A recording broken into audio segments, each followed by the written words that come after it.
Yo, what's up, Dan? Yeah, it's good to speak to you. How you doing, Riley? Good, man. Good. How are you? I'm good, thank you. Thank you for doing this, man. We appreciate you taking the time to have a chat. Yeah, of course, bro. I'm excited to talk about chocolate with you.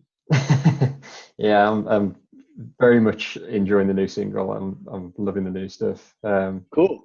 I was just going to speak to you about that a little bit later. But first of all, how's this quarantine period been for you? Because it's very strange for us all. Yeah, right. It is obviously really strange. I have a new 9-month-old baby girl, and so it's been the perfect time to have lockdown and just get to be with her and my family all day, every day. So that's been the blessing of it. But I think we're all getting antsy to get back to work and, interact and have contact. Yeah. Well, you're based in Nashville now, right? No, I'm in LA right now. Or in LA? I was going to Yeah. say, what's the situation now where you're based? Is it still very much closed off and nothing's being lifted? Or? Yeah, LA is very. We've had a really great governor, Gavin Newsom, who has, because of the lack of leadership in our country, there's been a couple governors who have taken the reins and kind of ran with it, and that was Gavin Newsom out of California and Cuomo out of New York, and they've really kind of spearheaded the stay-at-home orders, and they've kind of taken the leadership for our country. So California has been under lockdown for like 9 weeks, and now they've made it mandatory that you have to wear a mask if you leave your house. They've also pushed the lockdown stay-at-home order until the end of June, I believe. So, or July, end of July. So I think we're in it for a little while longer. Oh, that's crazy. But yeah, most people in the UK who are going to be watching this at the moment will probably be familiar with you from your acting roles, but I want to focus more on the Hmm. music stuff, obviously. So Cool. for anybody who doesn't know the music background for you, tell us about how the kind of music career started for you and what inspired Well, music started for me before acting did. I was writing music when I was 5, 6 years old. My family literally has home Christmas videos of me and my sister performing for them, like songs that I'd written when we were like 7, 8, 9, 10 years old. I've always been the kid who wanted to be a singer and wanted to perform. I was like, when my family would come over for holidays, I would make them sit down and I would perform a concert for them. And I've always wanted to do it. Fortunately and unfortunately, I was better at acting than I was singing, and I got quicker breaks in the acting business, and that became my full time main occupation. But music was always something that I did on the side. I always had a guitar. My grandfather bought me a guitar when I first moved to LA, and I would play it in my trailer in between takes. And anytime I was on the road, most of the time when you're filming, you're on the road by yourself, and so music was something that kept me inside and out of trouble. Instead of going out to a bar, I'd just drink it at home and write music. And so music was always a companion piece for me when I was by myself and alone. It wasn't really until two things kind of happened simultaneously. And it was in 2015 that we were able to start to have home studios. There was Garage Band was the first thing I started with, and then I moved on to a program called Logic. But these things became very prevalent for a common user around 2000, 13, 14, 15. And so I really dove into that. I started recording my own music in a home studio constantly. I have so many crappy demos that I made because I didn't know how to play that well. I didn't know how to record that well. Didn't know how to sing that well. But I put them all together every chance I could. And then simultaneously, I got the opportunity to go play Marcus Keene on Nashville. And that's really where it took on a life of its own, because I realized down there how serious it is and how, it's that's what they do for a profession. And when I got thrown into that mix as an actor slash singer, I had to play catch up really fast because um, I wasn't as good as I should have been, but I was a good actor, and the acting got me. When I auditioned for the role, I remember they said, "Do you want to sing first, or do you want to act first?" And I was like, "I'm going to act first because that's what I'm better at." And then I could tell after I got done with the scenes that they liked me, and And so that helped get me the role. But then I had a lot of catching up to do as a performer and an artist, as a musician. And so when I got to Nashville, I got thrown in the deep end. And I mean, literally, I was telling somebody else in a previous interview, the minute I got to Nashville, I went straight to the studio and recorded my first single for the show. A week later, I was doing a duet with Connie Britton in the Grand Ole Opry, right in the Circle. And a few weeks after that, I was playing the Bluebird. And talk about being thrown in at the deep end right now. Yeah. And I just I had no business being in those positions that quickly, but they trusted me. I worked my butt off, and it all worked out. And then I got the bug. Most importantly, I think it started with respect. Like, Nashville got my respect immediately. And, every night that I had free time, I would go out to the bars on Broadway and I would watch the local musicians play. And those guys are so amazing. They're better than anybody walking around in LA. And they're playing for tips. And so immediately Nashville earned my respect. And then I started working so hard. If I wasn't acting on the show, I was writing with writers in town. I was recording the songs for the show. I was recording demos for myself. But I made a plan for myself, a goal that I wanted to leave Nashville with my own demo, my own demo of my own album. And so any chance I could get, I was co-writing with people. And by the time I got done with that season, I had like 8. My daughter. She's gonna have pipes on her. I had like 8 demos done, and I was ready to start to put together my own EP, and a lot of great co-writers that I would have never been able to write with had I just moved from LA and showed up in Nashville and said, "Hey, I want to write with these great writers." They would have laughed me out of Nashville. But because I was on the show, it opened up the doors, and I got those opportunities, and I just ran with it. And so then from then on, I took it serious. And I was going to ask you about Nashville because, from an outsider's perspective, watching some of the tours that they did in the UK and just interviews and things, there seems to be a real tight bond between you guys off screen just as much as there was on screen. So what was your whole experience like of being a part of that cast? Well, they had been together for 4 years at that point, and they were very close. They were like family. And I learned something from Charles Easton, Chip, as he's called. He was the most inclusive team player, just such a nice guy, made everyone feel welcome, made me feel very welcome. And I remembered, because at that point I really hadn't been the lead of my own television show yet. And I remember telling my fiance, Ashley, I was like, that's the kind of leader I want to be. I've been on, a million sets. I'd been on probably 70 shows at that point. And you come on to these shows and everyone's really close, and you're a guest cast. And sometimes they're not inclusive. Sometimes you don't feel a part of it. You feel intimidated. And that's not a very artistically freeing experience. And Chip and Connie and everyone on the show, they were so open to me and inclusive and supportive.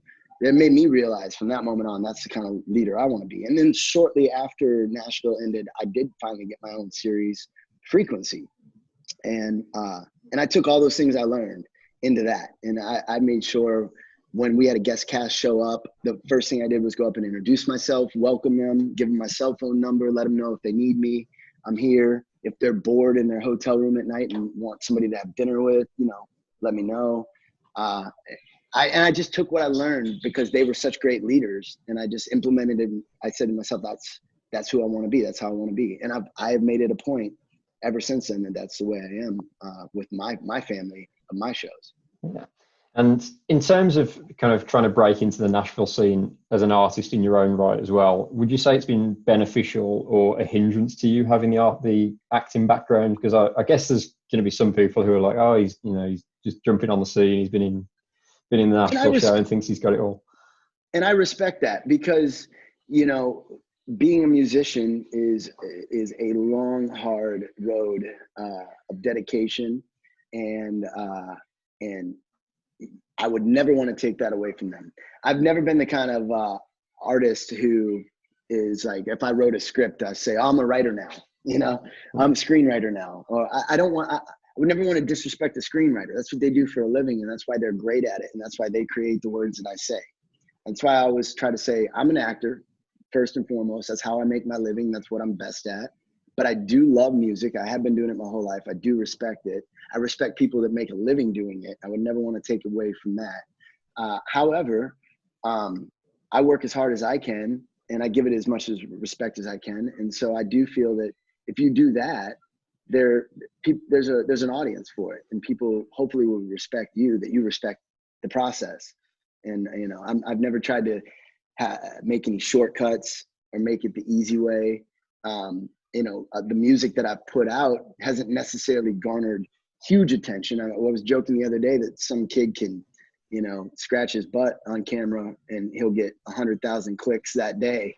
And I can put so much work into a music video and a song, and it gets 5,000 views. Mm-hmm. That doesn't seem fair, but that's the life we're in now. So that's why you don't go into making any kind of art looking for the outcome, looking for praise or looking for, any sort of justification. You just have to make art because you love it. You make it for yourself.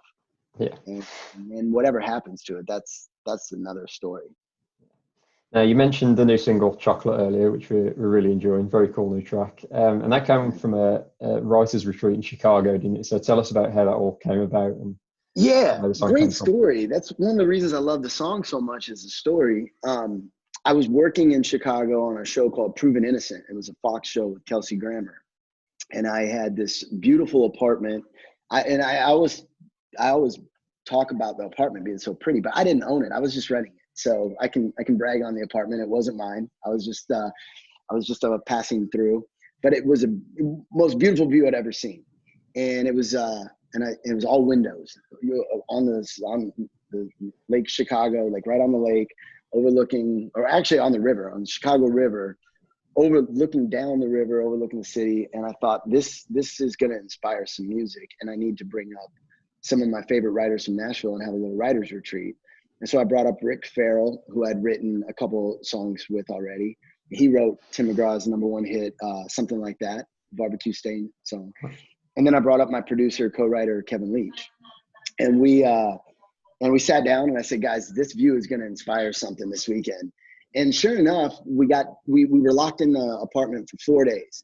And on the third night, everybody had fallen asleep, and I went out on the balcony, and I got this smell, this whiff. When the wind's blowing just right, the whole city smells sweet, like chocolate.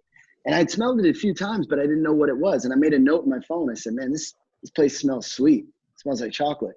So the next day we woke up and we said, what are we going to write about? And I go, man, I have this note in my phone. I told him the whole story. And Rick picked up his guitar and he literally just goes, and this city smells like chocolate. I was like, that's it. And we worked off of that. And then we started to break down what the story would be behind it. And the story was very simple. I've been traveling my whole career for acting. And you spend a lot of time in all these other places. I've been with my fiance, Ashley, for 8 years. And we've been fortunate enough that she's gotten to come with me to all these cities. And they've all been an amazing experience. But there was something about Chicago that just felt right, felt like home. And, obviously it smelled like chocolate, and I have a sweet tooth. And it was just, the subtext was, this was the place to be. This made sense. So we wrote based on that. We had it done that day. We demoed it. And then as kind of a gift to the guys, I said, let's get out of the apartment. I want to take you to some legit underground blues bar, see some real Chicago music. So we go to this place that my buddy owned called the Basement Bar. And we see this amazing band playing. And there's this guy on guitar, he's shredding. The next thing you know, my producer goes up and just starts talking to him on stage. And then 10 minutes later, he comes over, he goes, he's coming over, he's gonna track guitars on the song. I'm like, no way. So now we have this authentic, real Chicago guitarist playing on this track. Like, this thing is becoming so authentic. And then it turns out, we didn't know, but the guy's name is Old School Keith Henderson. Shows up at my apartment the next day. We track all these guitars, and we had no clue, but this guy had won Grammys. He sat next to Al Green at the Grammys. He wrote and recorded guitars for all Beyonce, Destiny's Child, R. Kelly, Aaliyah, anybody that came through Chicago. He wrote the Super Bowl Shuffle, which was a multi-million-dollar, multi-platinum track for the Chicago Bears when they won the '85 Super Bowl. So anyway, this guy was the most authentic guitarist that we could have gotten just by chance, and it really sealed the whole deal to make this song. You know, it gave it its stamp of authenticity. You know, we set out to create music based off of the influence of the city, and then it just all came together. Then we shot the video. I said we have to shoot a video in Chicago to really, you know, bring this thing home. And so we did. We made the video in 3 days. I got a lot of help from the crew from my TV show. I had a great young director named Corbin Cox out of Milwaukee who came over and brought a crew. We put out word with the city that we were going to shoot at this bar, and we had like 400 extras show up. And I said, I'll pay for an open bar if you guys will come drink and be. That was the biggest mistake, because that cost more than the whole music video. It was paying for everyone's alcohol. But we had a great time, and then I sat on this thing for a year, because I went up to Vancouver to shoot Nancy Drew, and I thought, when I get a hiatus, I want to go back to Chicago. I want to promote this correctly, and I want to give it the premiere it deserves. And sure enough, COVID hit and the quarantine hit, and I thought, I'm never gonna have the opportunity anytime soon to get back and promote this the right way. So let's just put it out, grassroots effort, and hopefully people will have time now to watch it and enjoy it. Yeah, well, the whole production of the track is so high quality and so slick and polished, and you worked with the likes of John Roush and Nathan Dancer on this, and Grammy Award winners there. So I mean, what were they like to work with in the studio, and how did they kind of help bring the magic to life? Yeah, well, you know, Nathan Danzer, who's a Grammy Award-winning post-production, he does the mastering and the mixing and stuff. He had fortunately worked on all my songs. He's close with my producer, Kevin Leach. So I've always had him, which was such a blessing, because he's hard to get if you weren't, you know, somehow connected to him. And then Jonathan Roush came on at the last minute because we needed the song mixed, and Kevin Leach, my producer, was like, I know this guy, I think we can get him. If we can, it'll be a huge score. And they sent the song to John, and he loved it and mixed it for us. And like, that's the thing about the song. It's so special because it was created out of this specific idea. We wanted to make a song that was authentic to Chicago.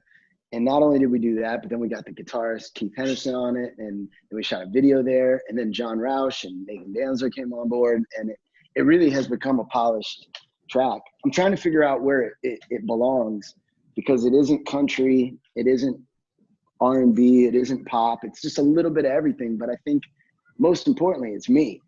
It really is. I think it exemplifies like what I'm into, what makes me feel good, where I'm from, and the moment that I was in when we wrote it. So although it might not fall into one particular genre, it does 100% exemplify who I am. And I guess that's really all that matters when you're trying to be true to who you are as an artist. Absolutely. So what's the long-term plan now for you in terms of new music? Are you working towards an EP or an album at some point? I mean, it's so hard to predict what situation we're going to be in 4 or 5 months down the line, but I like putting singles out one at a time, personally. I feel like the audiences, and I'm a big fan of music. I'm an audience. I always look at myself as the audience first and foremost. And a lot of times you don't have time to really connect to more than a few songs at a time anyway. And these songs are also precious to me that I don't want to burn any of them, you know?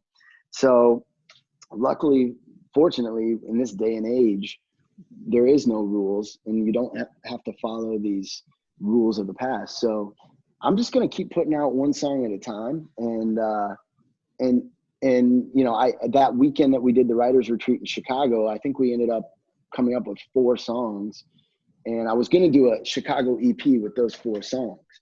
And I may still do that. I don't know. I have no rules. I don't know, but I've got about 4 songs in the bank right now, luckily.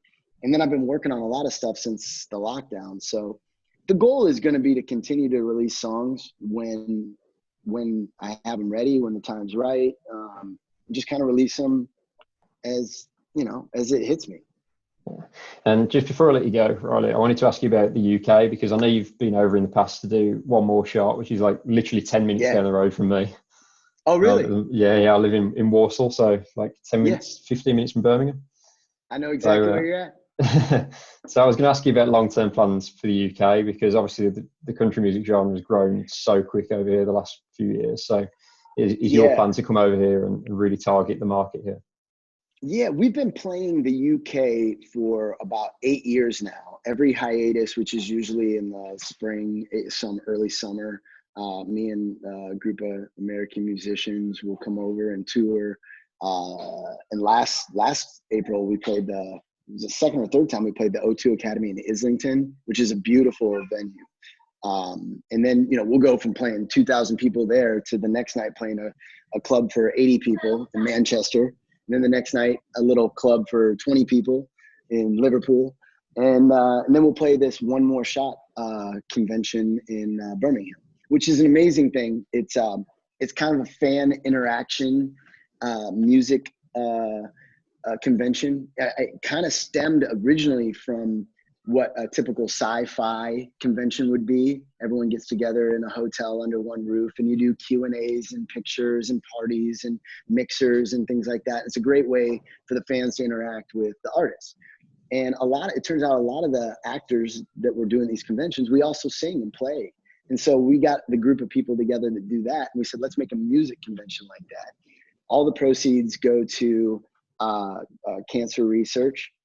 Because One More Shot was created by a group of cancer survivors, and so not only does it have a great meaning behind it, and the money goes to a great cause, but we have a blast and we have a great interaction with the fans, hearing them sing back the lyrics to us, or some of them have our lyrics tattooed on them.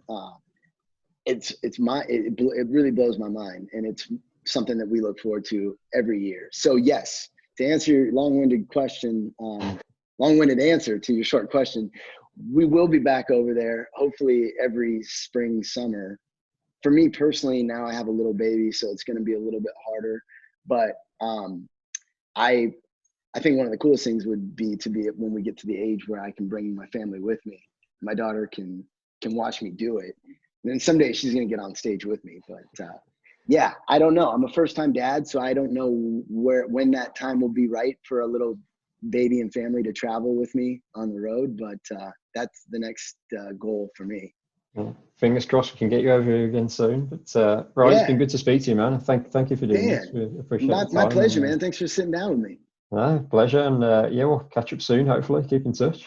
For sure, man. I'll see you in Birmingham. Yes, will do. All right, man. Later. Thanks, man. I'll speak to you later. Bye. All right, bye.